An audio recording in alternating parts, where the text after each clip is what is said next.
नमस्कार दोस्तों अफगानिस्तान और भारत को लेकर एक बहुत बड़ी खबर सामने आ रही है। बताया जा रहा है कि भारत वापस से जो प्रोजेक्ट्स है डेवलपमेंट का वो अफगानिस्तान के अंदर स्टार्ट कर सकता है। आपको याद होगा जब तालिबान ने टेक ओवर किया था अफगानिस्तान के अंदर तो बोला जा रहा था कि भारत का बिलियंस ऑफ डॉलर्स जो हमने खर्च किया अफगानिस्तान में क्या वो सब खत्म होने वाला है। लेकिन मैं आपको बता दूं कि जिस तरह की कॉम्प्लेक्सिटीज आई हैं पाकिस्तान और अफगानिस्तान को अगर आप देखेंगे तो उस नजरिए से कहीं ना कहीं एक बहुत ही इंपॉर्टेंट पहलू है यहां पर कि क्या भारत को ऐसा करना चाहिए, क्या भारत को वापस से जो डेवलपमेंट का वर्क है वो स्टार्ट करना चाहिए, तालिबान के साथ किसी प्रकार का रिलेशन रखना चाहिए। चलिए शुरुआत करते हैं और सबसे पहले देखते हैं एग्जैक्टली हुआ क्या। देखिए ये तालिबान की तरफ से खबर आई है।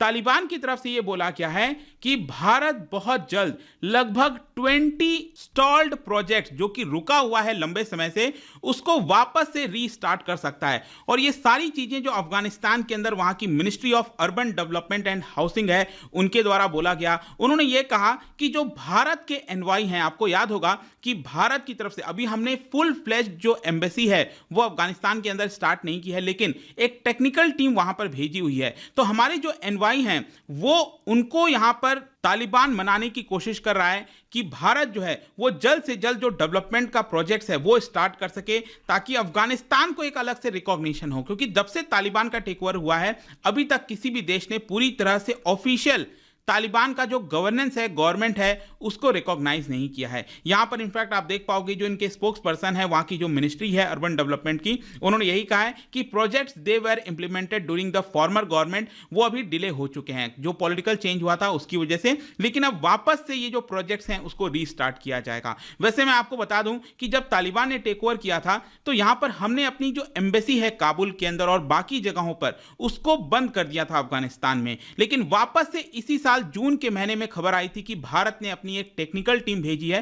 पूरी तरह से एम्बेसी को स्टार्ट नहीं किया लेकिन कुछ हद तक यहां पर रिलेशंस बना रहे, कम्युनिकेशन लाइन चालू रहे, इसके लिए हमने यहां पर टेक्निकल टीम भेज दिया था। और जब यह ऐसा हुआ तो अगले महीने यहां पर अफगानिस्तान के फॉरेन मिनिस्ट्री के द्वारा बोला गया कि अगर ऐसा होता है तो यहां पर जो भारत का अनफिनिश्ड प्रोजेक्ट्स है कई सारे वो यहां पर भारत इसको जल्द से जल्द इंप्लीमेंट कर पाएगा और उसको लागू कर पाएगा। अब क्वेश्चन यह है कि आखिरकार तालिबान ये क्यों चाहता है, क्यों वापस से तालिबान चाहता है कि भारत वहां पर आए, प्रेजेंस बढ़ाए और अब जो डेवलपमेंट का वर्क है वो स्टार्ट करे। तो देखिए ये सबसे बड़ी चीज है वो है अफगानिस्तान के अंदर जिस तरह का इकोनॉमिक सिचुएशन है, जो हालात हैं बहुत ही ज्यादा बदतर हो चुके हैं, जॉब अपॉर्चुनिटीज वहां पर नहीं है, डेवलपमेंट के नाम पर आपको कुछ नहीं देखने को मिलेगा। तो कहीं ना कहीं इकोनॉमिस्ट लोगों का यही मानना है कि यहां पर अगर भारत जाता है तो उसकी वजह से जो भुखमरी है, अनएम्प्लॉयमेंट है, उसमें कुछ हद तक सुधार देखने को मिल सकता है। क्योंकि अगर आप जितने भी रिपोर्ट्स देखोगे, वर्ल्ड फूड प्रोग्राम वगैरह हो गया, उन्होंने यही कहा है कि पिछले साल तो ऑलरेडी त्रासदी आई थी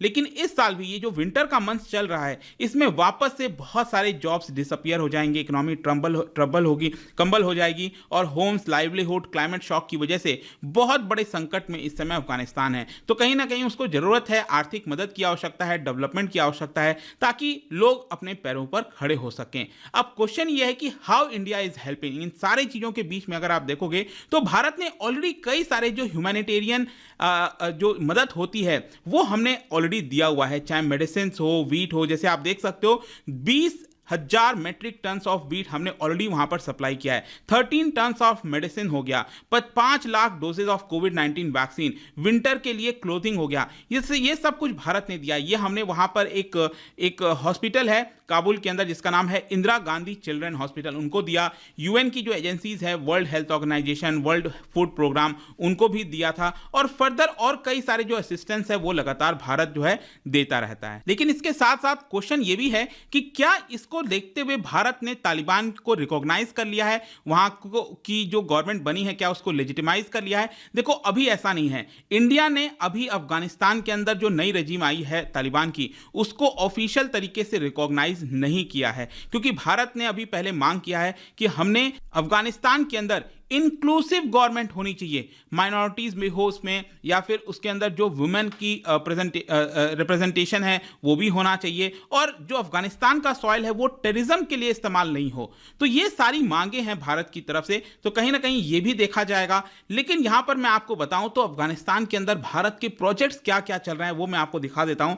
यहां पर कई तरह के सिग्निफिकेंट प्रोजेक्ट्स ऑलरेडी भारत ने किए हुए हैं, जैसे कि 42 मेगावाट का सलमा डैम हेरात प्रोविंस में। ये अफगानिस्तान का मैप अगर आप देखोगे ध्यान से तो यहाँ पर इसका जो वेस्टर्न साइड है, यहाँ पर प्रोविंस है जिसका नाम है हेरात, और वहीं पर ये डैम बनाया गया है जिसका नाम है सलमा डैम। और ये डैम को basically Afghan India friendship dam भी बोला जाता है। वैसे मैं आपको आपके एग्जाम पॉइंट ऑफ व्यू से बता दूं कि अगर पूछा जाएगा कि सलमा डैम कौन से रिवर पर है, तो ध्यान रखिएगा हरी रुद, HARI, हरी रुद ये रिवर का नाम है, वहीं पर ये पर्टिकुलर डैम जो है वो बनाया गया है। तो ये 2016 में ही इनॉग्रेट कर दिया गया था। इसके अलावा आपको याद होगा यहाँ पर एक काफी लंबा हाईवे, तो 218 किलोमीटर का जारांज डेलाराम हाईवे, ये भी हमने बिल्ड किया है। यहां पर अगेन मैप में अगर आप ध्यान से देखोगे तो ईरान के साथ ये जो बॉर्डर सटता है ना, वहीं पर है ये जगह जिसका नाम है जारांज, और वहां से लेकर डेलाराम तक। तो ये जो पर्टिकुलर हाईवे है 218 किलोमीटर का, ये भी भारत ने बनाया है। और ये खास बात इसमें यह है कि ये ईरान का जो बॉर्डर है वहां से शुरुआत होता है। और आपको पता ही है कि यहां पर हमारा मेन मकसद था कि जो चबहार पोर्ट है वहां से हम जाएं और उधर से एक्सेस करके हम अफगानिस्तान के अंदर एंटर कर सकें, क्योंकि यहां पर पाकिस्तान जो है वो एक प्रकार से ब्लॉकेज का काम करता है। इसके अलावा अगर हम देखें तो अफगानिस्तान के अंदर जो पार्लियामेंट है $90 मिलियन लगाकर हमने बनाया था। ये आप इसकी पूरी पिक्चर्स यहां पर देख पाओगे। और इसके अंदर एक ब्लॉक है इस पार्लियामेंट के अंदर, वो हमारे former prime minister Atal Bihari Vajpayee ji के नाम पर रखा गया है। 2016 में अफगान के जो प्रेसिडेंट थे अशरफ घानी और प्राइम मिनिस्टर नरेंद्र मोदी जी ने मिलकर वहां पर एक पैलेस है काबुल के अंदर, जो कि 19वीं सेंचुरी में बनाया गया था लेकिन काफी खराब हो गया था। इसको वापस से रीस्टोर किया था भारत ने, और इसका नाम है स्टोर पैलेस, ठीक है, STOR पैलेस। तो ये आप देख सकते हो, इसको भी भारत ने ही वापस से बनाया था, रीस्टोर किया था। And India has also constructed कई कुछ हॉस्पिटल्स काबुल के अंदर। एंड पास्ट में अगर आप देखोगे तो जो ह्यूमन रिसोर्सेज हैं, ट्रेनिंग की बात है, स्कॉलरशिप देना हुआ, बहुत सारे मदद भारत ने ऑलरेडी कर रखा है। लेकिन यहां पर जो तालिबान है वो ये कह रहा है कि अब भारत को जो बाकी के और कई प्रोजेक्ट्स हैं, चाहे रोड से रिलेटेड हो, डैम से रिलेटेड हो, एक और डैम का यहां पर भारत ने शुरुआत किया है जो कि नहीं हो पाया, इस तरह की और कई चीजें आपको देखने को मिलेंगी। ये चाहता है तालिबान की अब वापस से किया जाए। और इसको लेकर मैं आपको बता दूं कि भारत की तरफ से प्रतिक्रिया क्या है। देखो, ऑफिशियल तरीके से भारत के अंदर नहीं बोला गया, लेकिन हमारे जो एनवाई हैं जो अफगानिस्तान गए हुए हैं, भारत कुमार, उन्होंने यहां पर यह बोला है कि हम अफगानिस्तान की सरकार से इंफॉर्मेशन ले रहे हैं कि कौन कौन से जो प्रोजेक्ट्स हैं वो रुके हुए हैं, और कुछ प्रोजेक्ट्स हमें जो बताया गया उसको हमने ऑलरेडी इंडियन इन्वेस्टर्स के साथ बातचीत करना स्टार्ट किया है कि क्या उसको वापस से कंप्लीट किया जा सकता है कि नहीं। बाकी सारी चीज़ों को लेकर भरत कुमार ने कहा कि हम जो भारत सरकार है उनसे बात करेंगे कि कैसे इसको वापस से कंप्लीट किया जा सकता है। अब देखिए, इंपॉर्टेंट क्यों हो जाता है ये चीज़, क्योंकि आप देखोगे तो जो अफगानिस्तान और जो पाकिस्तान है, दोनों का रिलेशन रीसेंट टाइम्स में बहुत खराब हुआ। इनफैक्ट नौबत यह आ गई है पाकिस्तान की कि वो अफगानिस्तान के ऊपर डिपेंडेंट हो गया है कई सारी चीजों के ऊपर। अफगानिस्तान से वो चीजें इंपोर्ट करा रहा है, फूड वगैरह से रिलेटेड आइटम्स, कई सारी चीजें। मतलब सोच के देखिए, खुद अफगानिस्तान की हालत बहुत खराब है लेकिन पाकिस्तान को ऐसा करना पड़ा है, उसके पास रिजर्व नहीं बचा है।